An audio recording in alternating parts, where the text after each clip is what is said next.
baru malam ini habis puasa ketemu Pak Firman ya, Pak Ogro. Oh iya iya. Beliau ini selalu nampak di TV. Bukan nampak dalam rangka apa namanya bukber bersama, tapi bukbernya angket yang lagi ngetop. Dulu itu hak itu jarang terdengar ya angket tuh. Angket Iya. selalu ada dia. Terima kasih Pak. Angket-angket aneh. Iya. Gimana Pak Firman? Iya. Jadi angket sebenarnya itu misinya misi suci ya, Oh, misi luhur ya. Karena tapi ada yang sebetul komentar kan? Deg-degan iya. Deg-degan gitu mau diangket. Gimana? karena itu bagian dari hak kedaulatan rakyat. Hmm. Jadi ketika rakyat memilih pejabat, termasuk presiden, wakil presiden dalam pemilihan umum, maka rakyat kan harus ada instrumen untuk melakukan pengawasan politik konstitusional kepada yang dia pilih. Iya.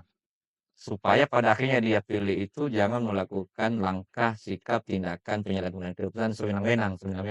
Jadi untuk jaga presiden ini jangan melenceng-melenceng gitu lah ya kan? Iya sebenarnya. Jangan melenceng, pejabat-pejabat negara jangan melenceng. Kalau melenceng, rakyat berubah menjadi DPR dan rakyat langsung yang Iya. berubah ini. Jadi dia angketnya tidak milik DPR ansih sebetulnya. Milik Itu rakyat. milik rakyat. Hanya karena DPR wujud kedaulatan rakyat, maka dilekatkan dalam Undang-Undang MD3. Kemudian juga di konstitusi kita. Jadi kalau dengar pendapat paling menteri ya yang hadir itu. Jadi bukan RDP ini udah angket ya. Angket, kalau angket itu Penyelidikan ya. Udah Biasanya kan rakyat berhak marah. Untuk apa 500 triliun itu? Bansos. Kan itu kan uang rakyat. Iya. Jadi supaya dia bertanya daripada di bertanya, kan? jalan angket gitu. Jadi untuk membatasi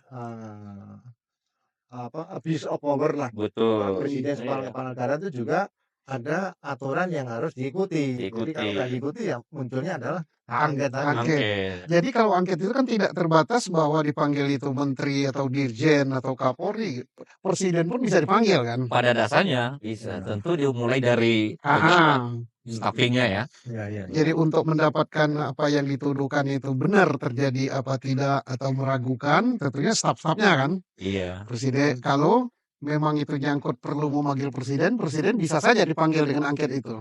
Bisa. Dan sudah pernah terjadi. Wakil presiden kan diundang ya. Pak Budiono ya kalau salah. Pak Budiono, Pak JK. Pak JK.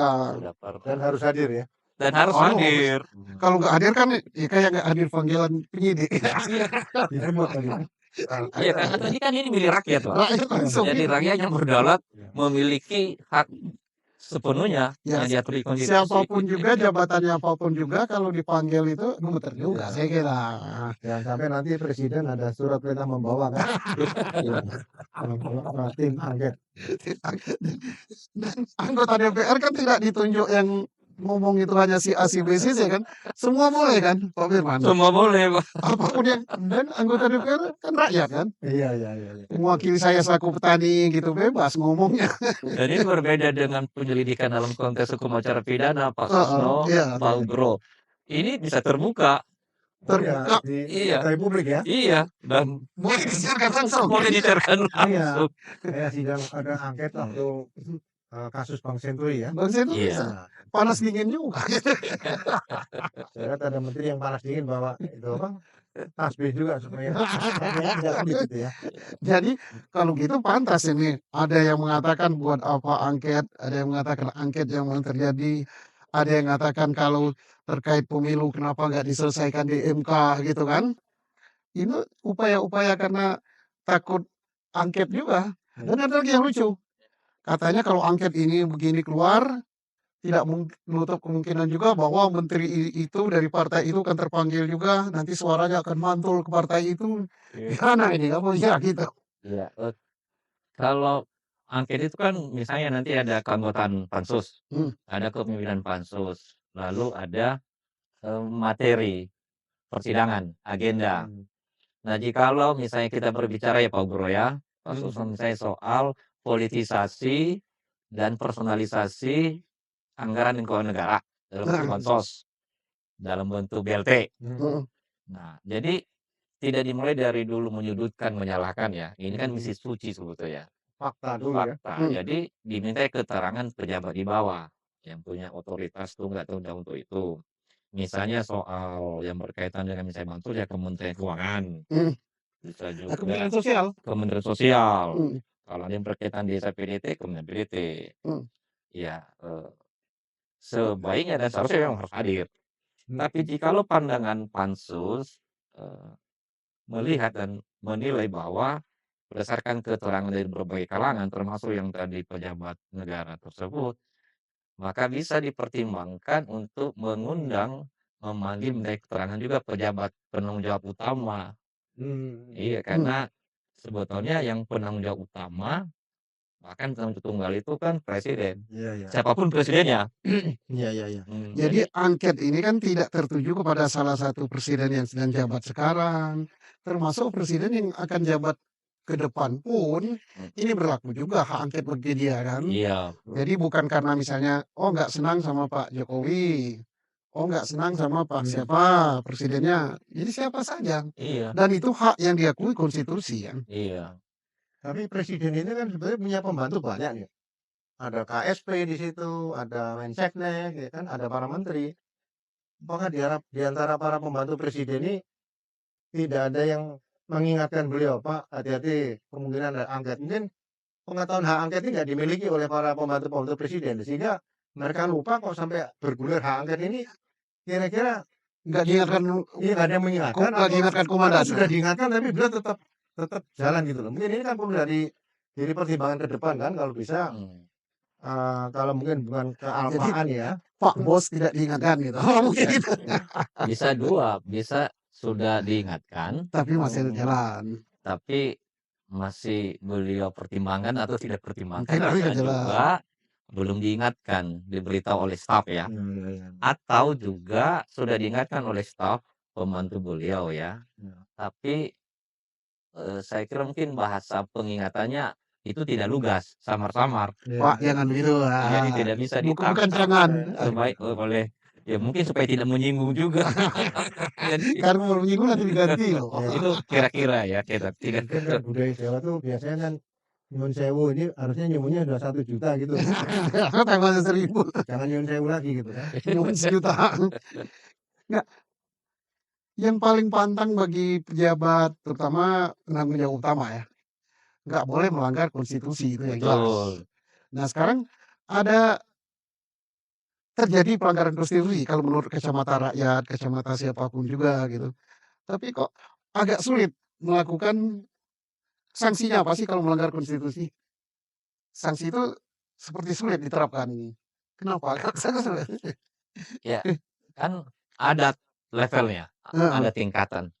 Tapi kita menangkap kehadiran angket ini memang berarti DPR kalau misalnya jadi angket atau pada saat angket itu berarti bobot penglihatan pengamatan oleh DPR terhadap penyelenggara negara dalam rangka melaksanakan undang-undang, sifat pelanggarannya itu sudah strategis, berdampak serius terhadap kemasyarakatan, kebangsaan, dan kenegaraan. Jadi bobotnya tidak rendah. Iya. Langsung mempengaruhi kehidupan berbangsa dan bernegara gitu. Iya. Misalnya yang kami tangkap ya Pak, dan masyarakat bangsa negara. Kalau misalnya melihat sekarang ya, sebelum pemilu dan setelah pemilu, perguruan tinggi kan tidak ada yang merekayasa. Murni menyampaikan keprihatinan, seruan, protes.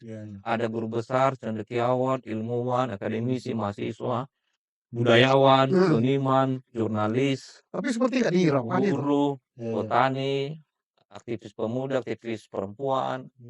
Jadi memang jalan keluarnya, solusinya memang itu angket. Ada 3 itu kategori yang kalau kita bisa merumuskan ya. Yang pertama yang bersifat pelanggaran terhadap anggaran negara dan keuangan negara. Yaitu tadi soal ini penyalahgunaan anggaran keuangan negara ya. Penyalahgunaan itu maksudnya untuk kepentingan politik gitu ya kebanyakan. Karena kalau kita melihat posturnya, ini kan 496 triliun. Iya. Hampir 500 triliun. Belum lagi sekian triliun yang diblokir dari berbagai kementerian kelembagaan untuk kepentingan. Dari pos-pos tadi Iya. Nah, kelazimannya doktrin kita itu kan begini, harus ada dasar hukum konstitusional mendasari adanya pengeluaran penggunaan uang itu. Kan DPR. Iya, tapi tidak ada ini ya, nah maksudnya kan dimintai ke DPR dulu untuk Persetujuan DPR iya, kan penggunaan itu. Karena kalaupun diberikan kewenangan pun itu kepada presiden, karena kami mendengar ada perpres tentang itu. Tapi persoalannya kan kita tidak sedang darurat, Iya iya iya. tidak ada sifat kemendesakan dan tidak ada force iya, mayor. Iya iya. sepanjang tidak ada kepentingan darurat kan harus jalur normal. Normal, iya. Jalur normal penggunaan uang rakyat itu harus dipersetujui oleh DPR kan. Iya. Nah sekarang kalau nggak persetujuan DPR berarti melanggar Iya. aturan. Dan yang melaksanakan sebetulnya kementerian terkait, dalam ini Kementerian Sosial. Nah, Tapi konon kabarnya Kementerian Sosial tidak dilibatkan. Dan kemarin terkonfirmasi itu di waktu ada raker di DPR RI. nah, Menteri Sosial menyampaikan tidak terlibat, tidak dilibatkan. terus Angkanya siapa? tahun itu Sama. sudah pelanggaran. Iya iya iya. Itu aja sudah Siapa yang sudah dilibatkan? ada pelanggaran karena mengambil alih langsung. Iya iya iya. Ya itu yang tidak boleh walaupun itu kewenangan presiden kalau ada perpres, tapi tetap melibatkan secara struktural yang kementerian terkait. Jadi Iya. waktu mengambil alih secara langsung nih presiden diam-diam atau seperti di itu kalau di apa upacara ABRI atau TNI Polri itu kan pasti kan komandan upacara akan teriak, "Pimpinan saya ambil alih," gitu. Ini kan nggak ada. Jadi Menteri Sosial waktu dipanggil kan seperti menangis, nggak bisa menjawab kan seperti itu. Iya, kan beliau kan pembantu saja. Iya. Ya walaupun Jadi pembantu kan masih harus ya harus tahu lah dia kan. Tapi kalau di rumah tangga bagus pekerjaan pembantu diambil alih sama jadi pembantu jadi seneng gitu. Tapi kalau di Maksud saya pemerintahan susah. pembantu kan posisi beliau mungkin bukan posisi menolak melawan atasan ya. Iya iya. Tapi maksudnya walaupun punya pembantu, tapi yang dilihat kan bukan pribadi menterinya, Iya. institusi Institusi. Kementerian Sosialnya. Iya iya. Karena itu ada undang-undangnya. Institusi itu dibentuk oleh undang-undang. Iya, jadi Dibentuk oleh rakyat itu. iya. Tapi kalau kementerian tahu apakah tidak ada kanal gitu bahwa menteri mengingatkan presiden gitu loh, "Pak, mohon izin Pak, ini sebetulnya saran apa budaya seperti itu nggak ada lagi dalam ya Iya, katakan dalam maka praktek itu yang sekarang kita gitu." minta keterangan. Bukan kita dalam pengertian saya ya, makanya angket itu Angket nanti itu. yang Iya. minta Seharusnya mungkin ada figur presiden ya supaya terkait dengan kedudukan presiden gitu loh. Atau yang bisa jadi presiden harus yang pengalaman jadi presiden. bisa juga kategori kedua, misalnya administrasi dalam negeri, administrasi pemerintahan dalam Oh negeri, iya. politik dalam negeri yang berkaitan dengan kepala desa, kemudian pejabat kepala daerah. Jadi ini tidak berhubungan langsung dengan pemilu, tapi pelaksanaan fungsi tugas tanggung jawab pemerintahan negara yang dalam rangka penyelenggaraan pemilu. Karena memang angket kan tidak bisa membatalkan pemilu. Iya iya iya. Tapi bisa membuka perspektif bagi Mahkamah Konstitusi, bisa jadi ini saling melengkapi. Ya jadi seperti contoh kepala-kepala daerah gitu. Kan sudah ada ketentuan dari Menteri Menpan tentang PLT, pelaksana tugas, ada PJS, ada PJ, ada PLH. Nah, seperti kepala daerah yang kosong ini kan diisi dengan PLH kalau salah. Atau Istilahnya PJ ya, pejabat. Jadi Iya. pejabat itu sampai batasnya kapan? Kalau PLT kalau nggak tidak salah hanya 1 bulan. Tapi sekarang dicari-cari kira-kira masih bisa seumur hidup adalah PJ gitu loh. Ya kan? Iya. Nah kalau ada PJ nanti kalau ditunda lagi, oh pilkadanya berarti PJ bisa diperpanjang lagi kan seperti itu ya. Jadi kalau melihat ini kita sepertinya kan sudah yang hal-hal terkaitan dengan pemilu ini sudah terencana, sudah terstruktur, bahwa segalanya ini sudah diarahkan untuk kepentingan tertentu ya dalam pemilu. Nah ini sungguh memprihatinkan ini kalau benar demikian kehidupan berbangsa dan bernegara ini. Iya. Sudah seharusnya saya ya terutama yang jadi rakyat jelata ini melalui wakil saya di DPR, saya ingin menjelma gitu. Untuk menyampaikan apa unek-unek saya pada negara dan bangsa ini milik kita loh negara ini. Nah kalau kita seret ke pengadilan MK ya, Iya. nah itu kan tidak menyelesaikan semuanya, paling menyelesaikan perselisihan di sana, di TPS sana, di kabupaten sana, ya nanti pilih ulang kan begitu kan? Iya. Tidak akan membatalkan dan tidak akan merubah situasi kehidupan berbangsa dan bernegara. Tapi kalau angket ini karena ini hak politik, jadi dampaknya luas. Apalagi hak angket ini adalah hak yang berbeda dari hak-hak DPR yang lain. Beda dengan apa namanya itu? hak budget, interpelasi. interpelasi, kemudian ini istimewa. Ini seolah-olah rakyat 280 juta ini menjelma dia di dalam gedung DPR untuk bertanya kepada penyelenggara negara ini. Apa mungkin angket sekarang ini lebih berat, lebih banyak masalahnya dibandingkan angket waktu Bang Senturi itu ya? Oh, kalau Bang Senturi malah lebih khusus. Khusus ya? Berkaitan dengan keuangan, Keuangan, perbankan, dan perbankan. Bang Senturi sendiri. Kalau ini, kalau berdasarkan kan kategori yang ketiga lagi, kan saya belum selesai tadi. Nah, sehingga kalau misalnya dilihat kategori kedua, bisa jadi yang diundang dimintai keterangan Menpan RB, Mendagri, kan itu berkaitan dengan kepegawaian, administrasi dalam negeri, kemudian politik dalam negeri. Yang ketiga juga berkaitan dengan dimensi hukum dan keamanan. Sepanjang kemarin itu tahapan-tahapan penyelenggaraan pemilu. Kira-kira apa itu yang berkaitan dengan hukum? Ya, Ya, contoh nyatanya, ya kan udah terjadi ini kan? iya, bisa juga dimintai keterangan sampai di mana kemarin pelaksanaan tugas tanggung jawab jajaran kepolisian, Kepolisian.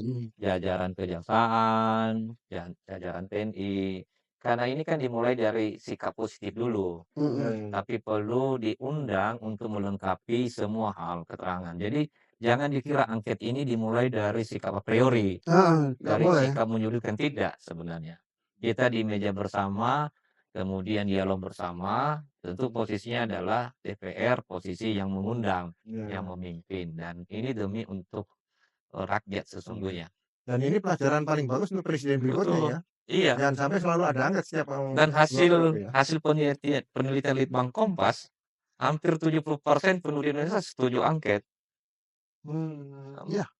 Kemudian relasi hubungan antara bansos dengan perilaku pemilih, perilaku voters, terus perilaku masyarakat politik itu menurut Litbang Kompas bisa mempengaruhi 51 juta orang. Setelah 14 Februari kan Litbang Kompas mengadakan survei. Kalau ada yang membantah, silakan bantah lewat riset juga. Iya, harus riset juga. Jadi kalau gitu, ini bagus juga untuk diketahui wakil kita di DPR ya. Betul. Artinya kehendak rakyat itu hak angket ada. Iya. Jangan sampai dipatahkan oleh DPR bahwa wah sekian persen anggota DPR tidak setuju hak angket. Nah berarti dia sama dengan membungkam kehendak mayoritas rakyat Indonesia. Betul. Nah di DPR itu kan wakil nyata kita, wakilnya Pak Ugro, wakil saya, wakil Pak Firman. Nah, kita jangan-jangan kita bertiga ini setuju juga hak angket. Iya. Tapi di situ nggak setuju. Nah ini mungkin DPR yang dipilih dengan cara seperti kata Bu Irma Suryani. Iya. Dengan cara sistem yang jelek memilihnya menghasilkan yang jelek juga. Jadi ini juga kalau angket bisa dilaksanakan paling tidak mengurangi kejadian-kejadian sampai adanya unjuk rasa yang katakanlah sampai mengarah sama people power dan sebagainya. Jadi kesempatan DPR untuk membuktikan benar-benar ada wakil rakyat, kita bisa mewakili rakyat Indonesia, menyuarakan kehendak rakyat. Jadi mudah-mudahan ini DPR tidak main-main seperti ini, karena kalau enggak yang kita khawatirkan tadi rakyat yang turun itu kan yang kita bahas. Ya salurannya begitu ya. Kalau misalnya DPR bisa menyuarakan apa yang maunya rakyat, pengertian rakyat beneran ya, bukan rakyat yang di elit atau rakyat yang dikamuflasekan. DPR harus mewujudkan apa yang diminta oleh rakyat. Kalau tidak, rakyat nggak punya saluran, menggunakan kekerasan di jalan, chaos nanti. Sayang negara dan bangsa ini mahal harganya. Iya. Lebih bagus ada proses di perlembagaan atau dikanalisasi ya. Tapi dalam arti positif. Bukan dikanalisasi dalam arti diarahkan, tapi ya dikasih tempat dalam sistem. Iya. Karena kalau tidak, maka demokrasi keadilan mencari jalan sendiri. Iya kalau dalam arti positif dan bisa memperkuat bangsa ini. Tapi kalau terjadi destruksi, bukan masyarakatnya yang melakukan perusakan, tapi justru elit-elit atau yang tidak setuju terhadap angket. Bahkan bisa jadi sehingga posisi yang salah seakan-akan adalah yang setuju angket atau masyarakat yang salah, rakyat. Padahal tidak. Jadi oleh karena itu lebih bagus dilembagakan dalam bentuk misalnya angket. Kalau kira-kira analognya penyidikan reserse kan Pak Susno dulu jadi Kabar tukang Eskrim. periksa. Jadi kira-kira kalau alat bukti cukup diangket dan cukup kuat bahwa itu memenuhi unsur adanya Pelanggaran indikasi konstitusi. pelanggaran tadi, Iya. konstitusi kira-kira muaranya kemana lagi kira Pak? Apa?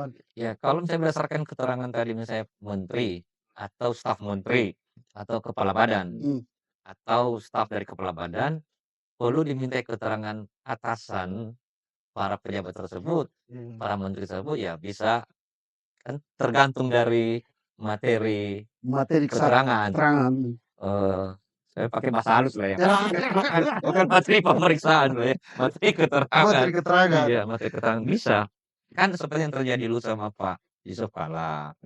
Tapi kan Pak Yusuf Kalla gentle dan merasa tidak bersalah, ya menyampaikan kesaksian. Demikian juga Pak Budiono. Seterusnya. Jadi sebenarnya kalau tidak merasa bersalah, kalau tidak melakukan kecurangan, ya setuju aja angket. Ya sama seperti kalau dalam hal yang lain misalnya ya Mahkamah Konstitusi.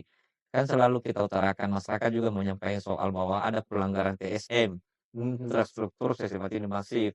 Bahkan istilah saya Pak Ugro, Pak Susno, ada hilirisasi pelanggaran TSM. Dari hulu sampai hilir. Maksudnya hulu itu misalnya dimulai dari putusan MK nomor 90. Dan ada rentetan peristiwa dan lalu sampai pasca 14 Februari. Bahkan sampai sekarang dalam kaitan dengan kehadiran saksi. Ada yang ditakuti, ada yang dirayu, ada yang didekati, bukan ke pribadi saksi fakta itu dan saksi ahli itu, keluarganya dan seterusnya.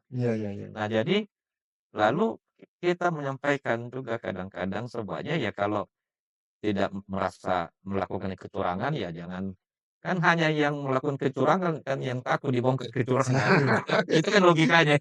Oh, itu logika yang masuk Iya. akal. Kalau nggak bersalah kenapa takut? Iya. Makanya kalau termasuk yang tadi kan dinyatakan mulai dari hulu tadi Bang ya. Iya. Kalau misalnya seperti usia tadi Bang, saya juga mikir kenapa ya yang tidak pernah berubah tuh yang nggak pernah digugat ke MK tuh bioskop untuk 17 tahun ke atas tuh sampai sekarang juga masih berlaku. Dirubah jadi 13 tahun aja gitu. 12 tahun kan. Ya kan ini kok kepala negara loh, ini bioskop yang ditonton rakyat itu tetap dari saya kecil sampai sekarang ya 17 Jadi tahun artinya ke atas. seolah-olah seperti sudah menumpuk ya pelanggaran-pelanggaran ini sehingga kok susah cari jalan keluarnya lewat ini lewat itu. Ya belum pernah lihat Angket. di Indonesia ini tadi yang jelas muara angketnya kalau kira-kira cukup bukti tadi Bang. Bisa cukup P21 kalau penyidikan kan P21 ya. P21 dan ponis. Kan bisa merekomendasikan. Rekomendasi ya. Tapi rekomendasi politik kan jelas tegas itu. Jadi lalu bisa ditingkatkan ke level atas itu hak menyatakan pendapat. Ya. Tapi apa itu Mas Ugro jangan tanya dulu. Tapi maksudnya tidak berhenti di situ. Kasus do jangan dulu. Semuanya kan harus ada saluran katanya tadi. Iya. Jangan sampai ini mencari saluran sendiri. Nah, makanya jangan sampai mencari saluran sendiri, ada. Rakyat bisa menjelma melalui hak angket. Apa putusan hak angket? Ini harus ada salurannya juga. Kalau nggak ada salurannya kan bahaya kan? Dan salurannya itu sudah konstitusional, sudah ada jalannya. Betul. Jangan sampai sudah ada salurannya, di-cut juga. Akhirnya yang mengekat hak angketnya diangket lagi. Jadi nanti kalau di-cut nanti yang bongkar ikatannya bisa masyarakat lagi kan. Iya. Ya waktu masih 8 bulanan aja. Iya. Rekomendasinya bisa bersifat rekomendasi administratif. Ada rekomendasi hukum. Berarti merekomendasikan kepada lembaga-lembaga penegak hukum. Karena seperti di situ ada pelanggaran hukum. Ada juga bersifat administratif yang pertama tadi. Ada juga rekomendasi politik strategis. Nah, itu siapa, itu kalangan mana, nanti disalurkan melalui tahapan dan level mana.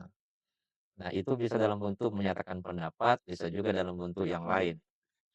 Jadi hak angket ini tinggal bagaimana kita memaknai, ini yang jelas hak yang diakui konstitusi, yang sangat baik bagi rakyat, sangat baik bagi penyelenggara negara. Betul.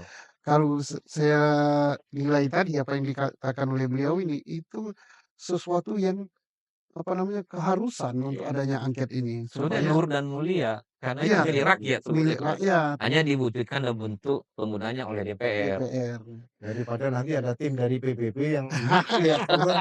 kan lebih bagus di angket ini diselesaikan. Iya, Ya. jadi ada alasan kita untuk apalagi Iya. sidang Dewan HAM PBB kan Iya. pertanyakan ini. Kalau jadi pasukan perdamaian PBB enak kita. Kalau tim PBB turun kaitan dengan masalah HAM ya benar. Iya, ya saya yang udah pernah menjadi pasukan perdamaian ya. Jadi banyak yang kita bisa dapat dari beliau malam ini tentang hak angket, bahwa hak angket itu mulia, bagus, itu haknya miliknya rakyat, yang dalam bahasanya Pak Harto diwijawantahkan melalui DPR. Bagus sekali ya, mudah-mudahan kita Ya. semua paham dan tujuan mulia dan tidak berdasarkan bahwa hak angket itu karena sakwasangka ya. Sakwasangka. Justru untuk menghilangkan sakwasangka. Iya, betul. Sakwasangka ini kita bawa ke Senayan, benar apa enggak ini? Itu. Bagus sekali, thank you, sudah malam, berhubung hari keberapa ini puasa kita? Yang penting kita jaga, kita kawal masyarakat bangsa mengawal proses angket ini. Pertama supaya ada proses administrasinya terbentuk, lalu ada keanggotaan, kepemimpinan, lalu ada agenda persidangan, ada batas waktu. Iya. Jadi ibarat unjuk rasa yang kemarin besar-besaran itu supporter. DPR kan pemainnya nih, kalau pemainnya nggak bermain cantik kan nanti Iya. supporter orang itu Ya, mudah-mudahan ini juga pembelajaran politik untuk bangsa dan negara, supaya kita bisa menyatakan betul negara Indonesia ini adalah negara demokrasi terbesar ketiga di dunia dalam aplikasinya. dan masuk sejarah bangsa Indonesia. Jadi nanti pelajar-pelajar kita bisa mempelajari ini sejarah kita sudah terekam di situ kan? Ada hak angket. Iya. Nah, misalnya saya ngajar guru apa itu? Kalau dulu guru Sejarah. bukan tentang Civic. civic. Nah, ilmu kewarganegaraan. Iya. Civic hukum. civic hukum. Negara DPR punya hak ini, hak ini. Hak angket pernah dilaksanakan tahun sekian terhadap ini. Tahun sekian. Sehingga menjadikan Pak Susno jadi ini caleg. saya tertarik dulu Pak. Jadi waktu kita masih SD itu kalau ada anggota DPR meninggal itu ya pasang bendera setengah tiang. Jadi anggota DPR itu benar-benar sebagai Terhormat. itu membawa Iya. suara rakyat itu. Betul. Nah, ini kalau DPR berani berbuat seperti dan itu suara rakyat ya mudah-mudahan ke depan di undang-undang apa MD3 itu. MD3 ya. MD3 Jadi ya. MPR, Nah, DPR, DPD dan DPRD. Kalau dia meninggal dipasang. MD3 ya. MD3. Itu anggota DPR meninggal karena memang DPR memberikan Wakil rakyat jabatan yang terbaik karena sebagai wakil rakyat. Kalau meninggal bendera setengah tiang Pak itu seluruh Indonesia menghormati. Wajar karena panggilannya pun yang terhormat lah. Iya yang terhormat. Iya. Iya. Anggota DPR yang terhormat. Nah, kita harapkan nanti betul-betul terhormat. Kalau hakim dengan Yang mulia. Oh iya, Nah. yang mulia ya. Kalau yang mulia misalnya tertangkap karena korupsi malu juga. Alah, selamat malam, terima kasih. Terima kasih.